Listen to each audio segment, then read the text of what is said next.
Kingston, right? Yep. Kingston. Who makes, is it? Kingston was made by Taisco. Taisco was like in the 60s a Japanese guitar brand. Really? And, you know, if you were not a very rich kid, you didn't get to have a Gibson or a Fender right off the bat, you know what I mean? So that's why I ended up playing these. The first guitar I had was actually a Taisco. The second guitar I had was an old K. Actually an old Harmony, excuse me. Arch top, which I love to this day. I love the arch tops. And I somehow still like the Taisco guitars too. Even though I was really a drummer in the first band I was in. Really? And we used to practice in my basement, you know, drive my parents crazy. They would leave their guitars. And that's how I ended up starting to play.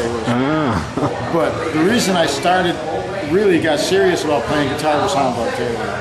Really? And J.B. Hutto together, because I seen them one time when they were jamming together, and I said, "Ma, slide guitar, I gotta figure out how to do that."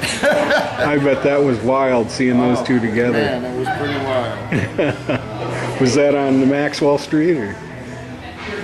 No, actually, that was in a little club on the north side of Chicago. I believe it was called Alice's Revisited.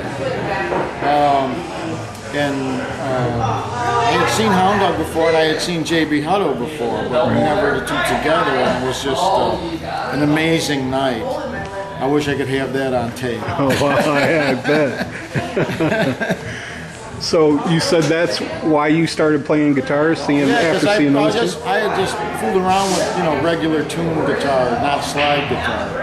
And I learned a little bit, learned a few chords, just rudimentary stuff, just real minimal stuff. And then when I seen them, I said, wow, this is the way guitar should always sound, in my head, you know what I mean? It fit.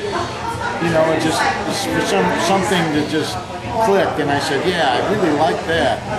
So I went home and actually I had got, I think, in a garage sale an old Taisco guitar for like, I don't know, maybe like $10 or something, right? It was a two-picker.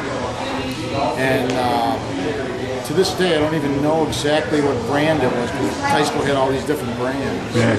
So it was just a Japanese Taisco guitar, and I messed with that guitar for a while, trying to get this sound, and then I got a Harmony arch top, and for some reason the arch top helped me along a little bit with it. I really liked the arch top. I think maybe because it had just a wider neck, and it worked for me better for slide. So I was doing that, and I just never lost, really touch with those guitars. Then I got into Dan Electros, and I bought Strats and I bought Gibsons along the way, but I never ended up really playing any for any length of time, because Strats always had too good of action for playing slide guitar.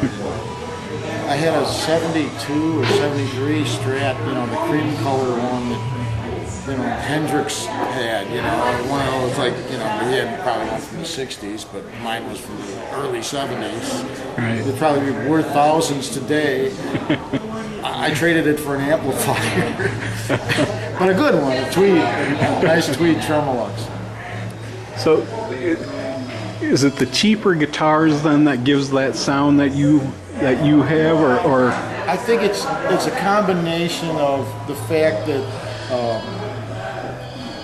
they're a little easier to play on slide. You don't really have to set them up too much. They're already kind of set up, because the action isn't great. They're kind of, if you're going to play them, single note style or finger style, they're going to be a little harder to play. Which didn't really bother me too much. I kind of liked the struggle more than something, that felt like rubber bands. You know what I mean?